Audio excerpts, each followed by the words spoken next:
हार कुंजल मस्तिष्क चल ललित गाढ़ कुंडल नेत्रमंचल चंद्र शीतल भाषित हे शिवा पार्वती त्राइमा भव सागर आज हूँ श्रावण मासर तृतीय सोमवार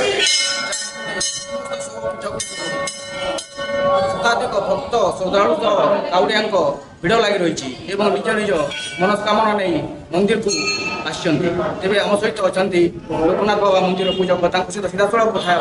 केतेटार मंदिर नीतिकांति आरंभ हो पूजा अर्चना जारी रही आज्ञा आप प्रणाली कहते श्री श्री लोकनाथ मंदिर सुकांत कुमार थानापति ओम आय नश्यन दिवसदाम प्रतिदिन जाति यौवनम पुनन्न दिवसागाढ़ो जगत प्रत्येकम लक्ष्मी स्तोत रंग भंग च परा विद्युत चला जीवनम तस्मानं शरणागत शरणम तम रक्षम रक्षादन आज रात 3टा मंदिर खुला है 3टा खुला है नीतिकांति पूजा है भक्त मन आसिक पानी ढालुंट माँ मैंने आसिक समस्ते पानी पौराणिक कथा कथा काଣା अच्छे लोक भगवान दर्शन कर नदी नाला पोखरी आनी पानी अर्पण कर श्रावण मासे भगवान शिव शंकर विषपान होता बेले देवता मैंने आसिक भक्त मैंने आसिक पानी ढालुंट से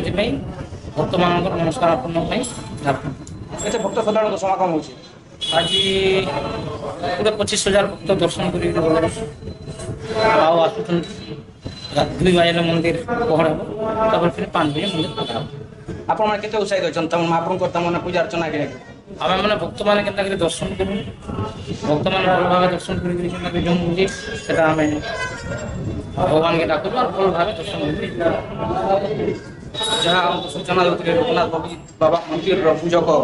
शांति श्रृंखला सह पूजा अर्चना जारी रही हजार संख्यार भक्त श्रद्धालु समागम हो